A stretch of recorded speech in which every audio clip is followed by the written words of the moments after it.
Cristo nunca tuvo una mancha ni inclinación a la corrupción, porque fue el santo ser que escribía Lucas. Y dice una cita de Ellen White, que está en la carta 8 de 1895, dice: estas palabras no se refieren a ningún ser humano, excepto al Hijo del Dios infinito. Nunca, de ninguna manera, dejes la más mínima impresión en las mentes humanas de que una mancha o inclinación o la corrupción descansaba sobre Cristo.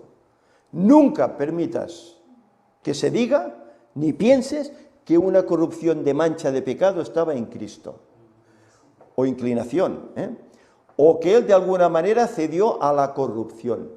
Nunca. ¿No dijo Él, el diablo no tiene nada en mí? ¿Por qué dijo el diablo no tiene nada en mí? El diablo tiene contra nosotros porque hemos pecado, pero contra Cristo tenía algo. Él mismo dijo, no tiene nada en mí.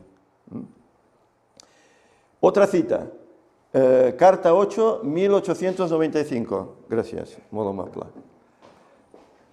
Fue tentado en todos los puntos como el hombre es tentado. Yo incluso diría más. Sin embargo, se le llama santo ser, según Lucas 1:35. Es un misterio que se deja sin explicar a los mortales, que Cristo podría ser tentado en todos los puntos como nosotros, y sin embargo estar sin pecado. Es un misterio, desde luego. La encarnación de Cristo siempre ha sido y seguirá siendo un misterio, desde luego. Y por eso el hombre común, que no lo acepta, ¿qué hace? Se mofa. Oh, la Virgen María fue engendrada del Espíritu Santo. Oh, eso, vamos, si no hay ahí relación hombre-mujer, imposible que se pueda concebir, ¿no? Eso, el hombre se mofa, ¿verdad? Lo que es revelado es para nosotros y para nuestros hijos, pero hay cosas como esa encarnación, como esa no existencia de ese gen en él, que no se nos ha revelado plenamente, que no conocemos plenamente, conoceremos en la eternidad, si Dios quiere. Dice, pero que todo ser humano sea advertido desde el principio de hacer a Cristo completamente humano, aunque su apariencia fuese humana. Uno como nosotros, porque no puede ser. Y esto lo dice el Espíritu de profecía, lo dice la mensajera del Señor. Que no podemos hacer a Cristo completamente humano, uno como nosotros, porque no puede ser. El momento exacto en que la humanidad se mezcló con la divinidad no es necesario que lo sepamos. Debemos mantener nuestros pies sobre la roca, Cristo Jesús, como Dios se le reveló a la humanidad. No podemos plenamente comprender cómo pudo ser hecho esto. Cómo Él, siendo Dios, nace aquí como una molécula, ¿verdad? Como nacemos nosotros, como un bebé, como un hombre más en este mundo. No podemos entender esto. Aunque queramos explicarlo, no podemos entenderlo, pero tenemos que aceptarlo. ¿Por qué? Por fe. No nos queda otra. Cristo nació en santidad y sin tendencia a pecar, pero con naturaleza física caída y debilitada de Adán y de Eva. ¿Por qué? Pues porque Él nació en un momento en que la raza ya había estado andando por este mundo. ¿Cuánto tiempo? Antes lo hemos leído, 4000 años. Y el pecado estaba dominando al ser humano, a tal punto que ya vemos, hasta los dirigentes del pueblo estaban en pecado. Su orgullo, su vanagloria, ¿verdad?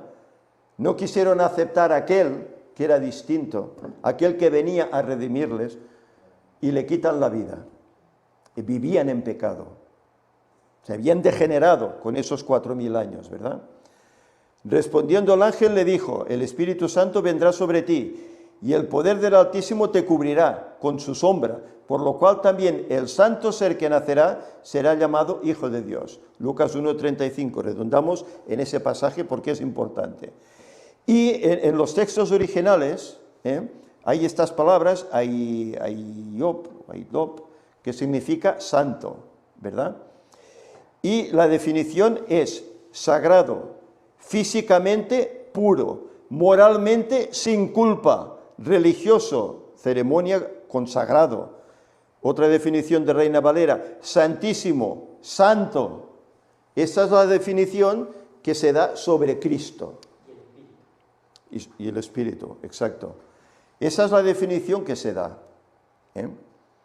Nosotros no se nos da esta definición, porque no somos santos. No somos sin pecado. Solo hubo uno que lo fue. Otro aspecto. Jesús en su naturaleza humana mortal permitió adoración, porque era santo como Adán antes de su caída. Y aquí tenemos diferentes aspectos. Claro, muchos dicen, bueno, es que a Cristo tampoco se le puede adorar, porque es un Dios menor, ¿no? Y no se le puede adorar como a Dios Padre. Los reyes del Oriente, ¿qué hicieron los reyes del Oriente cuando llegaron allá al pesebre? Dice, al entrar en la casa vieron al niño con su madre María, y postrándose, ¿qué hicieron? Lo adoraron, y abriendo sus tesoros le ofrecieron presentes, oro, incienso y mirra. ¿Eran hebreos esta gente? ¿Eran del pueblo de Dios? No. Venían de Oriente. No sé si serían chinos, no sé. Venían de Oriente.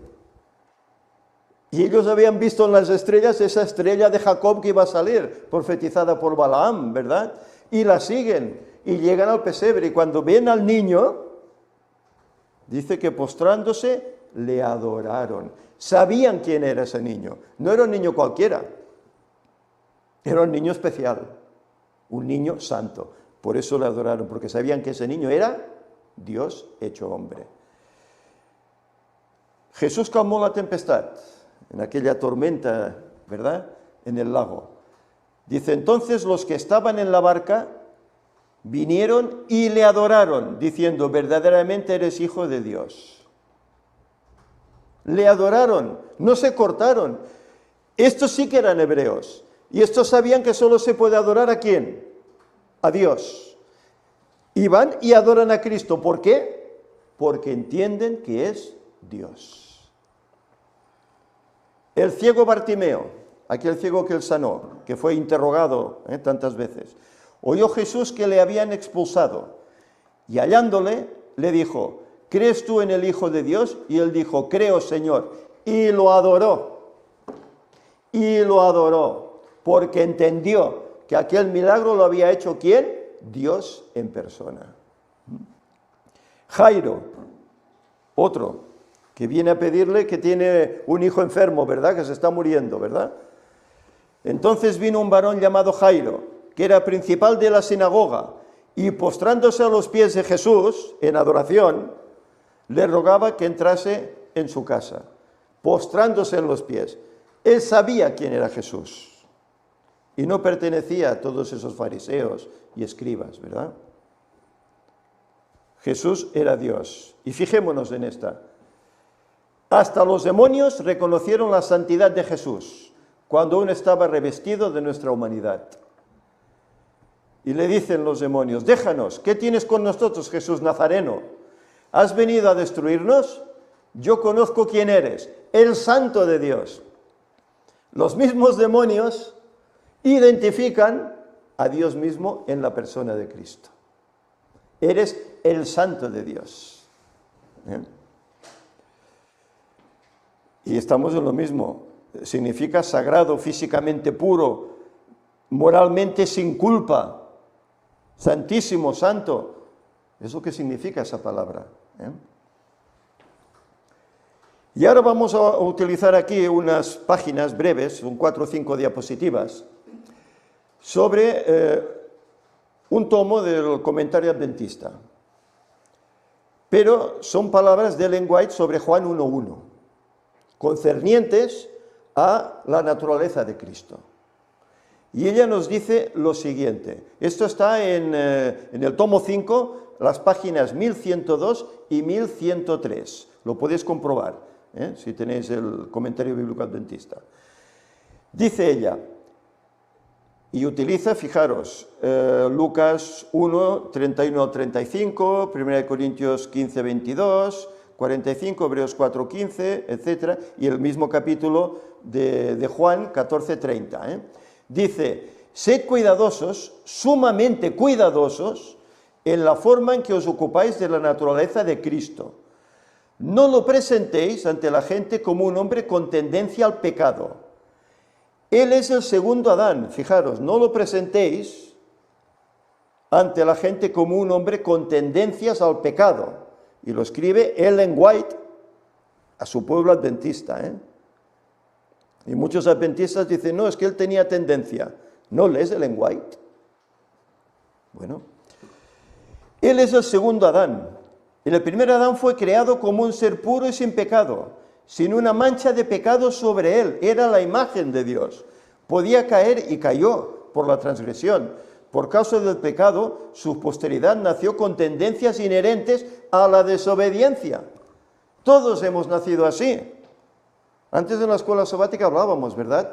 Hay gente que ha conocido al Señor y tenían una vida correcta, ¿no? Pero en ellos que había pecado. Había ese gen del pecado. Otros eran muy depravados y conociendo a Cristo han cambiado su vida, ¿verdad? Pero seas de una forma o de otra, todos nacemos ¿en qué? En pecado.